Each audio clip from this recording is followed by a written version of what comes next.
Good day, everybody all around the world. I am so happy that you tuned into this special COVID-19 lockdown but learning segment. Everyone everywhere is being impacted by the coronavirus COVID-19 pandemic. So I have an important question to ask you today. How are you investing your time? For many educators in the United States and here in the Bahamas, schools have been shut down. So I'll ask you again, what are you doing with this unplanned, unexpected, but highly welcome time away from the workplace? I can hear some of you screaming at the top of your lungs, "Nothing! I am doing absolutely nothing!" Well, if you can afford such a lengthy time of inactivity, you must not be a learner. And as a matter of fact, you must also not be a very effective teacher or leader. We all know that great leaders and teachers are always learning and growing. This is the only way we can be effective at what we do. Furthermore, if you're in the business of educating people, you must remember, like Gloria Steinem says, an education is not a thing that one gets, but it is a lifelong process.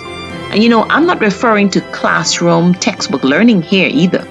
You see, I realized a long time ago that formal education will make you a living, but self-education, that will make you a fortune. Thank you, Jerome. So how are you educating yourself? Don't get me wrong. I would be the first to tell you to rest. This is essential and it is crucial. And it's a crucial requirement to help us recuperate and rev up to even be more effective. Like I told a group of teachers the other day, almost everything will work again if you unplug it for a few minutes, and that includes you, right? But let's be honest with ourselves. Once we return to the classroom, once you return to your workplace, wherever, you will have obstacles, many obstacles for teachers. You will have to face hyper students who were left to their own vices for weeks on end. Demanding parents who expect miracles in the remaining weeks of the school year. Administrators who, because of the pressure they are getting from their bosses, will be clamping down on your activity or the lack thereof. So will you be ready for this kind of pressure? If you said yes, that means that you have already committed yourself to reading, reflecting, and even writing.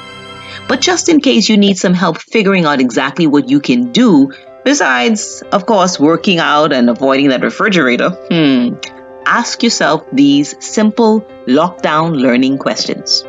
1. What books can I read or listen to over the next few weeks? I am presently reading the book called Atomic Habits by James Clear. And I have another one lined up just as soon as I'm done. Trust me, it's so much fun. But if you have an aversion to hard copy books, then try out an audiobook. There's no excuse, okay? Second question to ask yourself, how many meaningful conversations can I have with people who inspire me? You know, those people who you don't see often, but when you connect with them, you leave their presence inspired? Well, find them. Find them on Facebook, on WhatsApp, Instagram, or just pick up the phone and call them if you can, all right? Third question to ask yourself, what entries can I make into my journal that's been collecting dust? If you've been following me for any length of time, you know that I'm biased towards writing. So let me put in a special plug to get you moving in the right direction. The WRITE direction. With all that's going on in our world, you need to write because writing is thinking on paper. And you must admit that we need a place where we can think through and process what's going on. Writing will enable us to voice our hurts and our hopes. After all, writing is the painting of the voice. And the final question I want you to ask yourself is, what online seminars, workshops, or webinars can I attend to upgrade my skill set and expand my thinking? Listen to me. There are tons of free online trainings going on right now. And if you are not familiar with how to use technology to teach and reach others while you are home, then you need to get up to speed and get up to speed fast. Whatever the activity you choose to help you through this COVID-19 saga, make a commitment and just do it. Like the saying goes, you don't have to be great to get started, but you have to get started to be great. So even though you might be in lockdown, you're still learning. We always appreciate hearing from you. So leave a comment below telling us what you'll be doing to keep yourself learning and growing. In the meantime, stay home and stay healthy. And let's choose to keep learning and growing, because what we learn becomes a part of who we are. And like Einstein said, once we stop learning, we start dying. So never stop learning, because life never stops teaching. Until next time, to your success.